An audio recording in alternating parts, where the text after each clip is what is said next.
Tomado de la mano con Jesús yo voy, le sigo como oveja que encontró el pastor.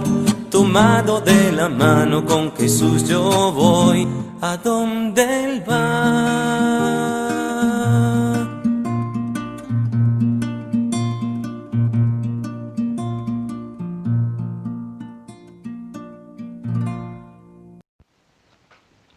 Lectura del Santo Evangelio según San Mateo. Entonces Pedro fue y preguntó a Jesús: Señor, ¿cuántas veces he de perdonar a mi hermano si me ofende? ¿Hasta 7 veces? Jesús le contestó: No te digo hasta 7 veces, sino hasta 70 veces 7. Por eso, el reino de los cielos se puede comparar a un rey que quiso hacer cuentas con sus funcionarios. Había comenzado a hacerlas cuando le llevaron a uno que le debía muchos millones. Como aquel funcionario no tenía con qué pagar, el rey ordenó que lo vendieran como esclavo junto con su esposa, sus hijos y todo lo que tenía, a fin de saldar la deuda.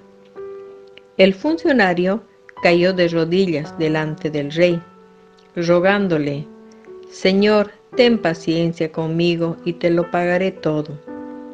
El rey tuvo compasión de él, le perdonó la deuda y lo dejó ir en libertad. Pero al salir, aquel funcionario se encontró con un compañero que le debía una pequeña cantidad.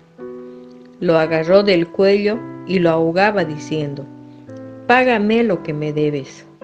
El compañero se echó a sus pies rogándole: Ten paciencia conmigo y te lo pagaré todo.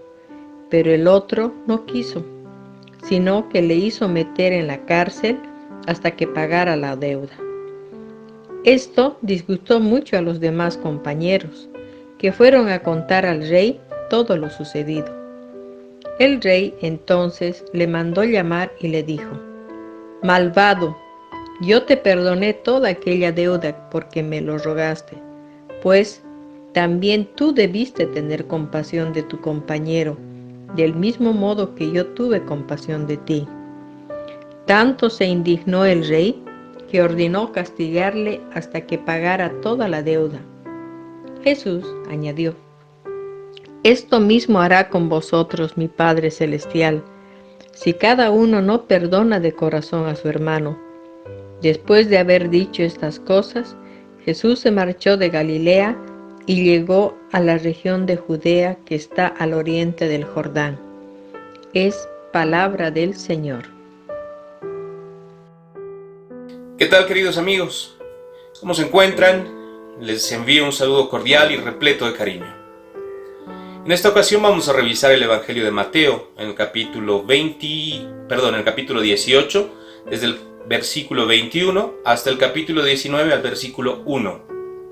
Nuevamente nos enfrentamos a una parábola. En una primera escena tenemos a Pedro preguntándole a Jesús: ¿cuántas veces tenemos que perdonar? Y él utiliza una fórmula muy típica del Antiguo Testamento, hasta 70 veces 7. Y Jesús le contesta: no, esa no es la manera de vivir la buena noticia. Esa no es la manera en que debemos comportarnos los cristianos.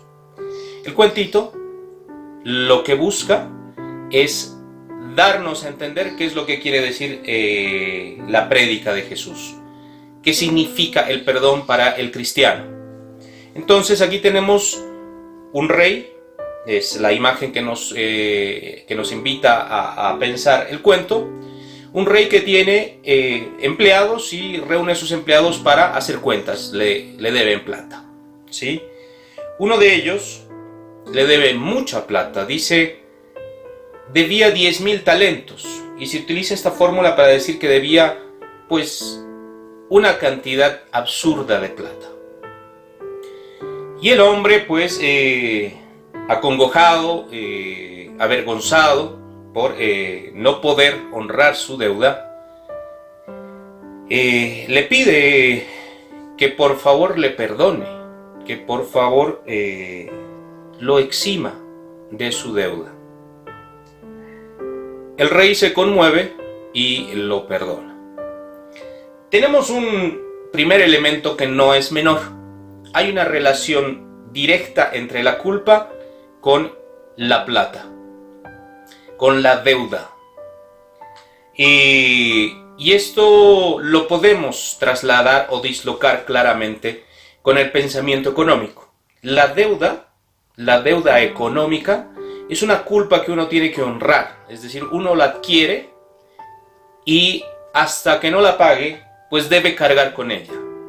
Quien ha tomado un préstamo, quien ha acudido a un banco con el fin de pues capitalizar su empresa o lo que fuera, tiene que asumir a lo largo de su proceso económico una clara conciencia de que está trabajando para pagar la deuda. Y esa es la lógica del capitalismo. El capitalismo funciona con la intención de aprovisionarle a la gente el recurso económico que necesita para poder prosperar. Si es bueno o es malo, este no es el tema en discusión, ¿sí? Pero dentro del capitalismo y su formulación, sobre todo la formulación protestante, la acumulación de riqueza pasa siempre por la deuda. Uno debe endeudarse para producir riqueza. Y esa deuda debe ser pagada, debe ser honrada. Es decir, la riqueza no viene si no es con la cancelación de la deuda. Y muchas empresas muy prósperas encaminan su proceso económico en la lógica de enriquecerse, endeudarse con el fin de seguir creciendo y seguir produciendo riqueza. Entonces, fijémonos que el quid de la cuestión en este momento es que hay un deudor y ese deudor no es capaz de pagar a su patrón, a su rey. Pero el hombre alega, explica pues seguramente muy sentido y avergonzado que no está en condiciones de pagar, y el rey agarra y resuelve cancelar la deuda. Es decir, le dice, ok, no pasa nada, ya no me debes nada, andate, quédate tranquilo, y listo. Entonces este mismo sujeto se acerca a otro, seguramente amigo o algún prestatario, que también le debía plata a este segundo. Y le debía, en el texto habla de 100 denarios, que en otras palabras era una pichiruchada comparado a los 10.000 talentos. Y el hombre se pone necio y lo exprime al otro deudor y lo humilla finalmente para que le pague la deuda. En este escenario, pues, el rey vuelve a aparecer. Y aparece muy enojado, porque la deuda había sido cancelada, pero la deuda no había sido olvidada. Y aquí esto es muy importante. Ser cristiano no es ser un gil, un opa, que, ok, vamos a ponerle otra mejilla y vamos a perdonar todo lo que pase. No. Ser cristiano comporta ser capaz de perdonar todo, hasta las cosas más graves, hasta las cosas más dolorosas e incomprensibles.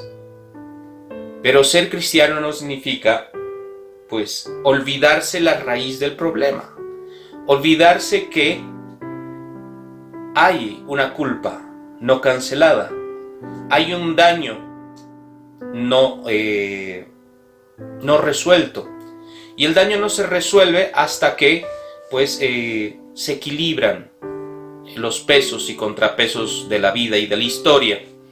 En este caso, el rey le quiere enseñar al deudor, al gran deudor, ok, mira, a mí probablemente no me hace falta esa plata, pero tú no le estás pasando bien, entonces te voy a perdonar.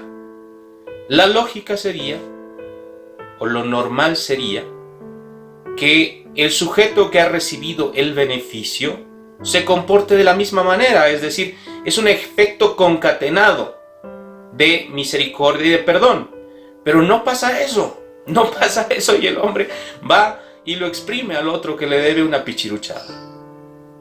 En consecuencia, la reaparición del rey en el cuentito es para decirnos, se perdonó la deuda, pero no se olvidó la deuda, ¿no? Y tú no te puedes comportar de esa manera, y no puedes ser tan Caín, tan poco razonable con los pequeños errores que cometen sobre ti. El ejercicio del perdón no es un ejercicio económico, y aquí está lo poderoso del mensaje cristiano, ¿sí? Dentro del Antiguo Testamento, mucho del perdón pasa por el tema de las deudas. De hecho, el Padre Nuestro dice, perdona nuestras deudas como nosotros perdonamos a nuestros deudores. Porque, sobre todo en Mateo, la lógica viene trayendo mucho de la tradición hebrea. Y la culpa era una culpa económica, ¿sí? Es decir, la vida es una cuestión atravesada por la economía. Las deudas forman parte de la convivencia. Y aquí se nos está pasando a otro plano, es decir, no vamos a entender la culpa como una deuda económica. Tenemos que entender que la culpa viene con las relaciones humanas y las relaciones humanas necesitan ser mejoradas con el perdón. La capacidad de dialogar, de escucharnos y de representarnos mutuamente a través de la palabra y saber disculparnos cuando nos hemos equivocado. El tema se multiplica o se redimensiona en contextos donde hay guerra, donde hay violaciones, donde hay ejecuciones. Yo he visto, escuchado a muchas víctimas de la violencia armada, de las agresiones físicas, del racismo, disculpar, perdonar a aquellas personas que les habían dañado la vida. Y de eso se trata. No obstante, no significa cancelar el hecho. La memoria tiene que ser parte de nuestro ejercicio existencial humano.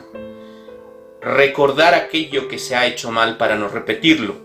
Ser parte de los procesos de conmemoración, de recordación de las catástrofes humanas.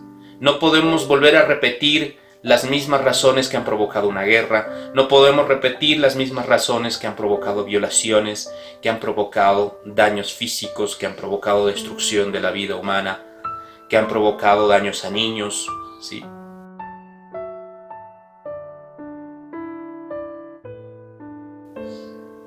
Se puede perdonar y es la tarea cristiana el perdón, pero este ejercicio conlleva también un ejercicio de reciprocidad. Si el perdón ha sido materializado, el perdón tiene que multiplicarse. El perdón tiene que llevarse a todos los niveles, desde el más grande hasta el más chiquito, con el fin de construir pues una sociedad basada en la misericordia, basada en la comprensión del hecho humano y basada en que estas limitaciones humanas que conllevan la existencia sean al mismo tiempo perfeccionadas y logremos como sociedad, no como individuos, como sociedad, construir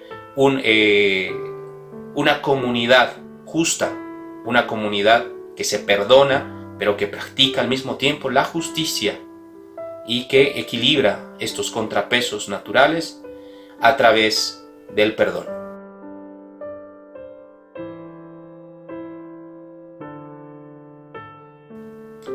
Un abrazo grandote.